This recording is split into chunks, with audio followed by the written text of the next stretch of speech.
the two angels entered Sodom at evening, and Lot was there, sitting in the gate. He said, "Come and stay with me tonight, then you can get up and be on your way early tomorrow." They said, "No, it's all right, we can sleep in the town square." But he insisted very strongly that they stayed with him, so they agreed and went to his house for some dinner. Before they went to sleep, all sorts of men from all over the city, young and old, came and surrounded Lot's house. "Where are the men staying with you?" they shouted. "Make them come out so we can smash them." Lot went out and pleaded with them not to do it, that this was why he'd offered the men his hospitality in the first place. He even said that they could have his 2 virgin daughters instead, but to no avail. Now they turned on Lot, saying, "You're a foreigner here, but you're acting like our judge. We'll do worse to you now than we will to them." And they started to break down his door. But the angels pulled Lot into the house, shut the door, and struck the men with blindness so that they couldn't even find the door. "Do you have any other family here?" they asked Lot. "Take them and get out the city. Yahweh has sent us to destroy it, since it's full of wickedness, and there is a huge outcry against it." Lot ran to his sons-in-law and tried to warn them, but they thought it was all a big joke and did nothing. When it was dawn, the angels chivied Lot, urging him to leave quickly with his wife and 2 daughters in case they were destroyed in the punishment. Lot hesitated, so they took all 4 of them outside the city. "Run for your lives," they said. "Escape to the mountains. Don't look back or stay in this plain." "No," Lot cried. "Thanks for saving my life, but what if something happened to me in the mountains and I died? That would be tragic. Look at that little city over there. It's teeny tiny. Please, can we escape there? Look at how small it is. Please." "Fine," they said. "We won't destroy that one. Quick though, we can't start till you're gone." So that city got called Zoar, which means insignificant in size. By the time they got there, the sun had risen, and Yahweh rained fire and brimstone on Sodom and Gomorrah and destroyed everything there. Unfortunately, Lot's wife looked behind her, so she got turned into a pillar of salt. Shame. And Abraham watched the destruction as it was happening. Yahweh sent Lot out partly for his sake. Lot did decide to go to the mountains with his daughters after all. He was too scared to stay in Zoar. They lived in a cave. One day, daughter number 1 said to daughter number 2, "Hey, Dad's getting on now, and there are no more men we can marry. Let's make him drunk. Then we can sleep with him and continue our lineage." So they got him smashed, and daughter number 1 went into him. He was so drunk he didn't know when she came or when she left. The next day, daughter number 1 said to daughter number 2, "Well, I did the deed. Let's make him drunk again tonight so you can do it as well." So they got him plastered. Then daughter number 2 went into him. Again, he was so drunk he didn't know when she came or when she left. And they both got pregnant. Daughter number 1 gave birth to a son whom she called Moab. He became the ancestor of the Moabites. Daughter number 2 also had a son called Ben-Ami. He became the ancestor of the Ammonites. And we'll hear more from both of those nations a bit later on. Not now, but later. So, back to Abraham. He journeyed south and came to Gerar. And Abraham apparently hadn't learnt his lesson from Egypt because, again, he called Sarah his sister. And what do you know? Abimelech, king of Gerar, took a fancy to her and brought her to live with him. This time, God came to Abimelech in a dream, warning him of the consequences he faced because he had taken a man's wife. Abimelech was like, "I'm so sorry, I'm innocent. He said to me, 'She's my sister.' She even said, 'He's my brother.' I did it in ignorance." God said to him in the dream, "I know you did. I stopped you from sinning by stopping you from touching her yet. Give her back and he'll pray for you and you'll live. But if you don't, you and all who belong to you will die." In the morning, Abimelech told all his servants, and they were afraid. Then he called Abraham and said, "What have you done to us? How did I offend you that you caused me to sin? It shouldn't be done. Why did you do it?" Abraham replied, "I thought, they don't fear God here. They will kill me and take my wife. But really, she is my half-sister. We have the same father. When God told me to start wandering, I asked her to always say she was my sister when we went places."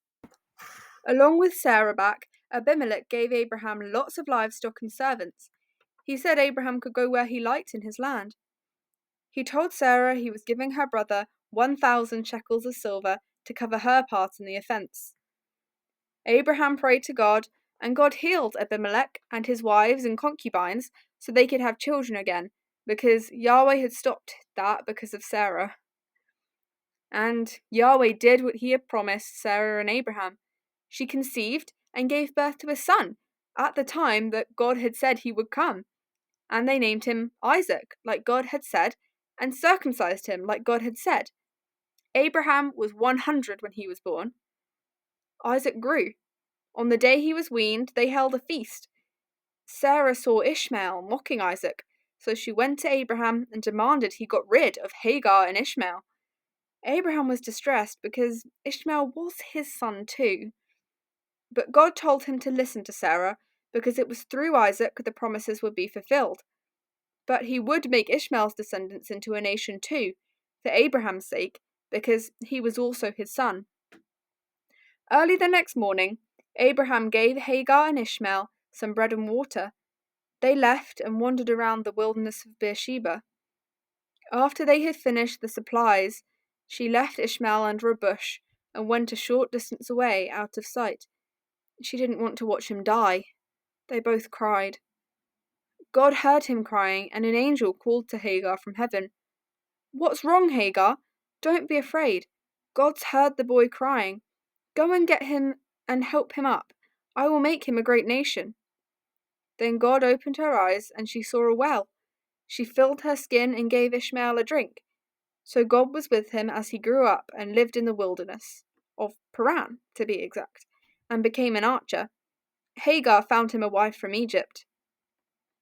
Around that time, Abimelech, taking Phicol, his army commander, for moral support, went to Abraham and asked him to swear that he would be kind to him and his descendants in return for the kindness he had done Abraham.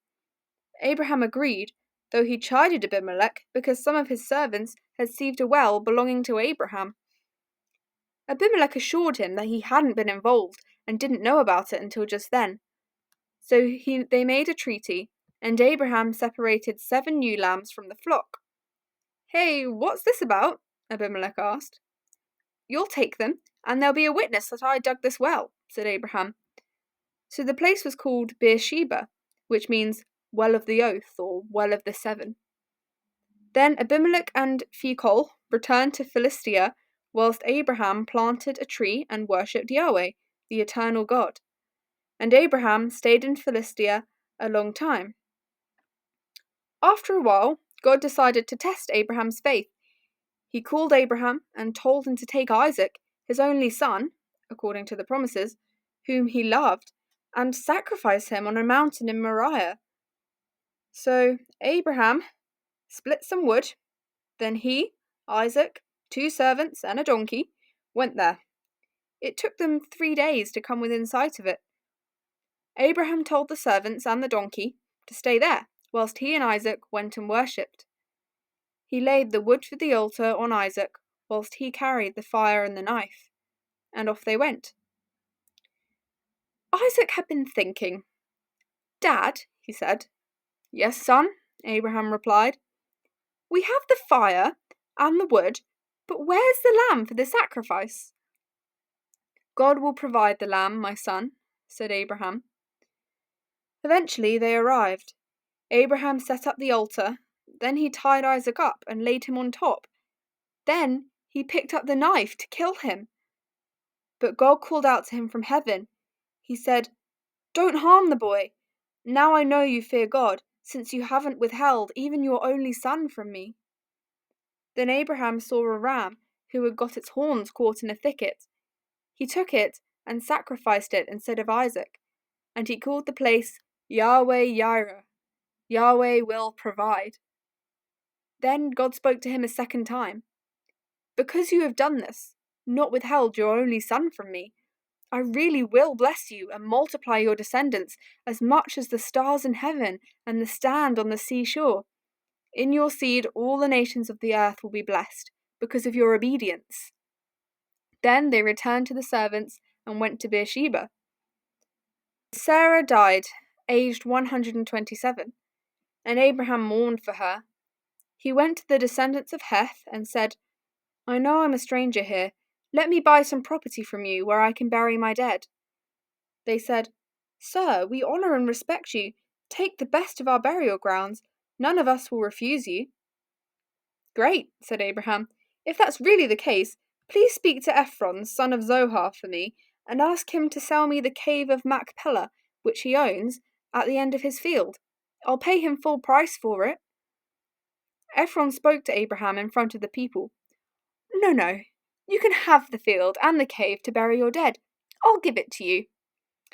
Abraham said, No, I'll pay you full price. Take the money, and I can bury my dead.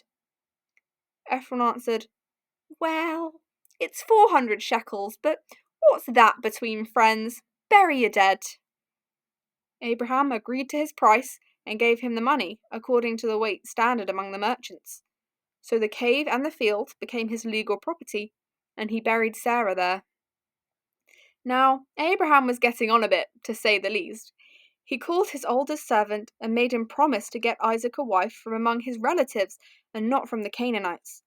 So he went and brought back Rebekah, who was the granddaughter of Abraham's brother Nahor, to be Isaac's wife. Abraham did have other children, by concubines and also by a woman called Keturah, though, of course, all his possessions went to Isaac. Abraham sent his other sons eastwards so they wouldn't interfere with him. Abraham lived to be 175 years old, and Isaac and Ishmael buried him in the cave of Machpelah, where Sarah was.